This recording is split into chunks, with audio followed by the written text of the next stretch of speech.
तो बच्चों आज के इस वीडियो में हम डिस्कस करेंगे गेट 2026 का solution for the stream of double E and the topic subject है is as a digital and under that it is the switching circuit.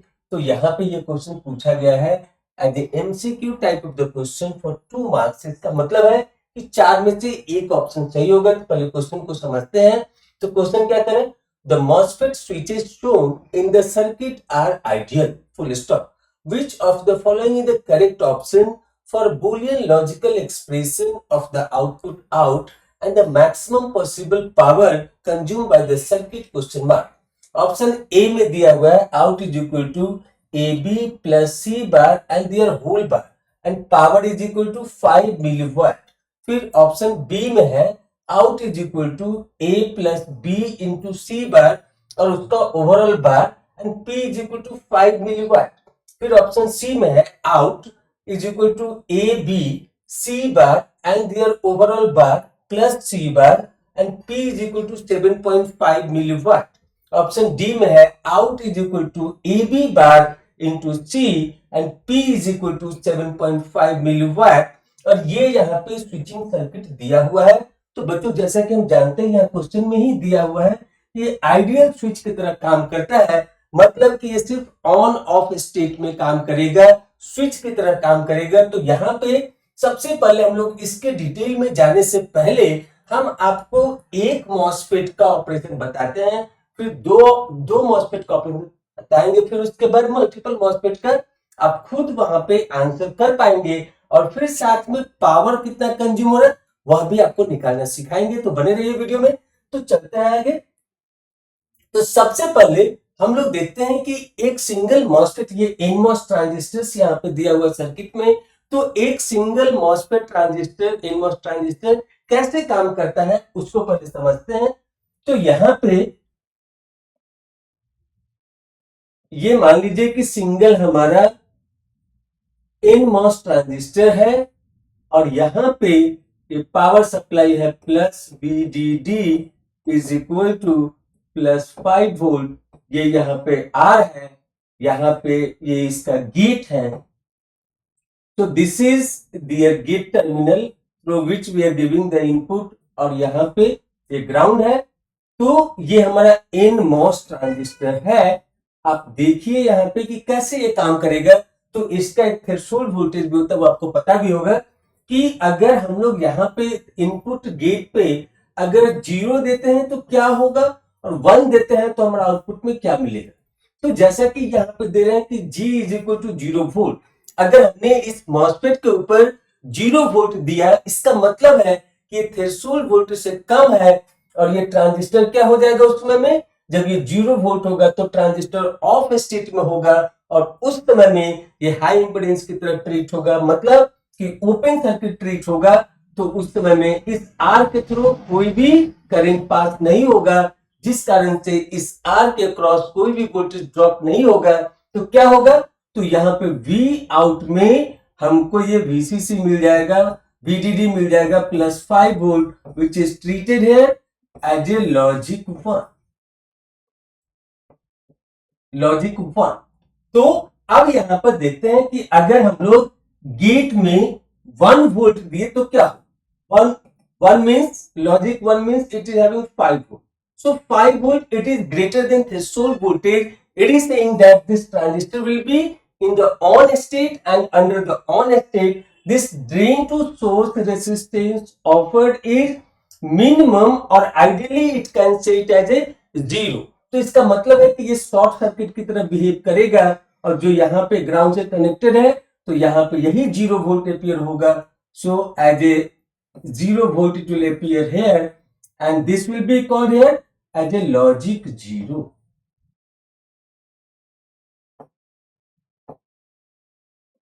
Logic 0। तो यहां पे क्या हमने देखा कि जब लॉजिक 0 दे रहे हैं तो आउटपुट में लॉजिक 1, जब इनपुट में लॉजिक 1 तो आउटपुट में लॉजिक 0। इसका मतलब है कि एक सिंगल अगर हमारा एनमॉस ट्रांजिस्टर है तो क्या होगा, वहां पे इसका ऑपरेशन होगा एज ए इन्वर्टर। इसका ऑपरेशन क्या होगा, एज ए इन्वर्टर। आप देंगे 0 मिलेगा 1, देंगे 1 मिलेगा 0। सो this is called inverting operation. अब यहीं पर हम लोग समझते हैं कि अगर दो एनमॉस ट्रांजिस्टर को सीरीज में कनेक्ट किया गया तो क्या होगा। तो यहां पर पहले देखते हैं, ये एक ट्रांजिस्टर हमने लिया और दूसरा ट्रांजिस्टर हमने ये लिया, तो this I can say it here as a Q1, this is Q2, और यहां पर हम दो इनपुट ले रहे हैं लॉजिक, ये input A and input B। अब देखिए कि ये R है जो कंट्रोलिंग रेसिस्टर है, और यहां से plus VDD is equal to simply plus 5 volt है, और इसके कॉरस्पॉन्डिंग हम लोग आउटपुट Y यहां पे कैलकुलेट कर रहे हैं। तो देखिए यहां पे क्या क्या हो सकता है, जब AB आप देंगे एज ए इनपुट और आउटपुट में Y है तो क्या मिलेगा, तो ये मिलेगा 0 0 0 1 1 0 1 1, चार कॉम्बिनेशन। तो जब हम लोग यहाँ पे AB में 0 0 दे रहे हैं बच्चों, तो क्या होगा उस समय, ये दोनों ट्रांजिस्टर ऑफ स्टेट में रहेगा। इस कारण से इस R के कॉरस्पॉन्डिंग कोई भी करंट हमारा यहाँ पे फ्लो नहीं होगा, इसलिए voltage drop across this R will be 0 and entire VDD will appear as a output voltage Y. So this is here plus 5 volt, मतलब लॉजिक 1। तो आउटपुट में क्या मिल गया, लॉजिक 1। अब उसके बाद अगर आपने 0 1 दिया, यहाँ पे A ऑफ है और B ऑन है, तो ये ऑफ है तब भी यहाँ पे पास नहीं होगा क्योंकि दोनों सीरीज में है। तो यहाँ पे करंट पास होने के लिए सर्किट कंप्लीट होना चाहिए, तो ये ऑफ स्टेट में है, मतलब इधर से कोई करंट पास नहीं होगा। So even though B transistor is on, but then also there is no current flow from this VDD to this ground. तो इसके कारण से जो करंट, जो वोल्टेज ड्रॉप होगा across R, so that will become as a 0। तो entirely पूरा का पूरा वोल्टेज हमारा यहाँ पे अपीयर होगा आउटपुट में, तो उस सिचुएशन में भी हमारा आउटपुट क्या आ जाएगा, 1। सिमिलरली अगर हम यहाँ पे 1 0 देते हैं, यहाँ पे ये A1 ट्रांजिस्टर ऑन है बट ये B ट्रांजिस्टर, ये Q2 ट्रांजिस्टर हमारा ऑफ है, तो क्या होगा कि A का कॉरस्पॉन्डिंग जो ट्रांजिस्टर Q1 है वो तो ऑन है, लेकिन यह ऑफ है, तो भी हमारा करंट फ्लो VDD से ग्राउंड के बीच में नहीं जाएगा, और I उस समय में यहाँ पे 0 हो जाएगा। तो उस सिचुएशन में क्या होगा, तो उस सिचुएशन में voltage drop across this R will be 0, so that entire VDD voltage will appear as output Y। तो इस सिचुएशन में भी हमको यहाँ पे मिलेगा आउटपुट 1। अब क्या होगा, अब देखिए, अब AB हमने दोनों पे 1 1 दिया तो क्या होगा, तो यहां पे AB में अगर हमने 1 1 दिया तो यह भी ऑन, यह भी on. Ideally Q1 will be also treated as a short circuit, Q2 will be also treated as a short circuit। तो current flow will take place through this path from VDD to the ground, and then accordingly if this is short circuit, if this is short circuit, entire voltage drop will take place across this R। so यहाँ पे अगर ये short circuit है, ये भी short circuit है और ये ग्राउंड से कनेक्टेड है, और इसके क्रॉस अगर हम लोग यहाँ पे आउटपुट को मेजर कर रहे हैं तो क्या मिलेगा, 0 वोल्ट। तो यहाँ पे मिल गया हमको 0। अब आप देखिए यहाँ पे कि यह क्या लॉजिकल ऑपरेशन परफॉर्म कर रहा है, तो ये लॉजिकल ऑपरेशन परफॉर्म कर रहा है एज ए NAND गेट। यहाँ पे देखिए any 0, if there is any 0 in the input then the output is 1, if all the inputs are 1 then output is 0। it means this Y equivalent is having the logical operation of NAND gate। so we will get it here, Y is equal to AB। अब आप देखिए यहां पे आते हैं, इस circuit को break करते हैं छोटे छोटे पार्ट में, तो आपको समझ में आ जाएगा। एक पार्ट हमने ये लिया, यहां पे ये दो transistor, let's say this as a Q1 Q2 Q3 Q4, तो Q1 Q2 हमारे सीरीज में है, तो this will produce here the output as a NAND operation of this two. तो यहां पे जो आउट मिलेगा हमको, जो आउट मिलेगा वो मिल गया एक AB। अब चलते हैं राइट साइड पे। तो राइट साइड पे देखिए कि अगर हमने यहाँ पे सी में दिया 0, तो इसके इस आउटपुट टर्मिनल पे जो इसका जो Q3 का आउटपुट है 0, अगर हम सी पे लेते हैं 0 तो यहाँ पे ये मिलेगा 1, और यह देंगे इसके इनपुट में तो यहाँ पे मिलेगा 0। तो इसका मतलब है कि यह इन्वर्ट कर रहा है। तो बेसिकली हमारा कहने का यहाँ पे मतलब है कि ये जो है, हमें अगर यहाँ पे सी दे रहे हैं तो ये इन्वर्टर की तरह काम करता है, तो यहाँ का आउटपुट मिलेगा हमको सी बार, यहाँ का आउटपुट हमको मिलेगा सी बार। कहां पे Q3 का जो आउटपुट होगा वो होगा सी बार, जो कि Q4 ट्रांजिस्टर के लिए इनपुट की तरह काम करता है। तो यह भी इन्वर्सन तो यहां पे हो गया, फिर ये फिर से ये इन्वर्ट कर रहा है तो यहां पे आ जाएगा। तो सी बार of bar, C bar of बार मतलब सिंपली सी। अब ये डॉटेड पॉइंट है, डॉटेड पॉइंट है मतलब वहां पे एंडिंग ऑपरेशन होगा किसके आउटपुट का, तो AB का जो कंबाइंड आउटपुट है, और यहां से राइट साइड वाले पार्ट से जो आ रहा है सी, उसका एंडिंग ऑपरेशन होगा, क्योंकि एक कॉमन नोड पे डिफरेंट वोल्टेज नहीं हो सकता है। जब AB के द्वारा आउटपुट और ये C के द्वारा आउटपुट दोनों सेम होगा, तभी यहाँ पे ये वैलिड आउटपुट मिलेगा, अदरवाइज वैलिड आउटपुट नहीं मिलेगा। सो this is performing here the ending operation of whatever we are getting the output through this AB input। तो AB input से आउटपुट क्या मिला हमको, तो इस पार्ट से मिला AB बार इनटू यहां से राइट साइड से ये C है तो यहां पे आ गया C बार, तो Q4 के लिए इनपुट हो गया C बार, तो इसका आउटपुट होगा C। तो AB बार और C का एंडिंग होगा, मतलब ये नोड पॉइंट पर जो वोल्टेज मिलेगा वो वैलिड तभी होगा जब AB बार का, ये जो AB बार आउटपुट है उसका जो वैल्यू हो, और यहां से जो सी का वैल्यू जब वो दोनों बराबर होगा तभी यहाँ पे वैलिड आउटपुट मिलेगा। क्योंकि एज पर द नेटवर्क हम जानते हैं कि एक नोड पे दो different voltage at A time नहीं हो सकता है।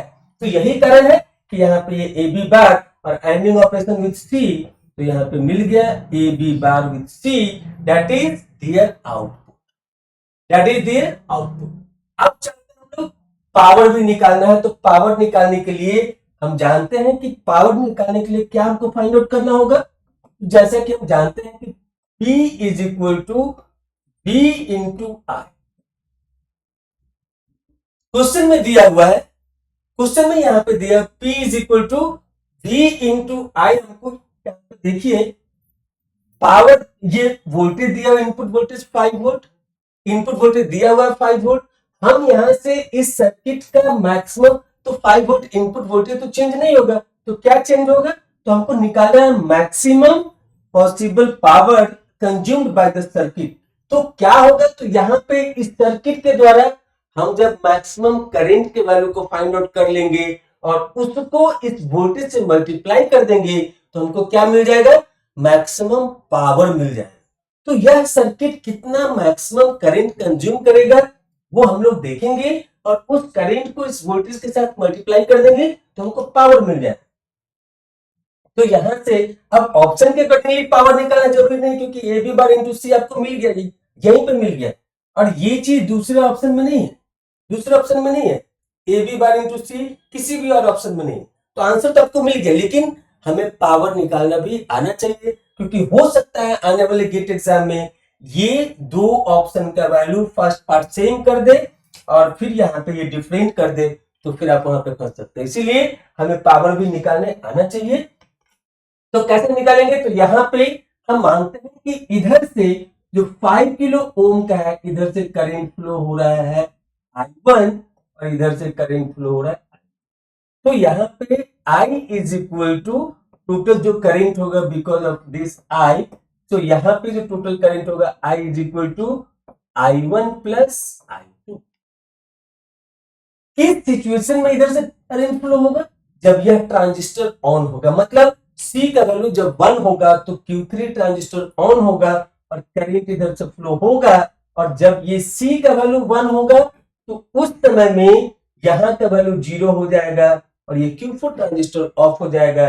At the same time A और B का वैल्यू भी अगर हम लोग 1 लेंगे तो उस सिचुएशन में ये दोनों ट्रांजिस्टर ऑन रहेगा और इस पाथ से करंट फ्लो होगा, मतलब कि A B C का वैल्यू अगर हमारा 111 है तो उस सिचुएशन में इस सर्किट में करंट फ्लो होगा, और जब करंट फ्लो होगा तो उस करंट को हमें फाइंड आउट करना है, उस करंट को वोल्टेज से मल्टीप्लाई करेंगे तो हमें total consume power, maximum power भी मिल जाएगी।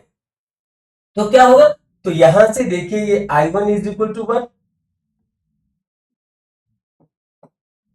सो फ्रॉम दिस पाथ ये 5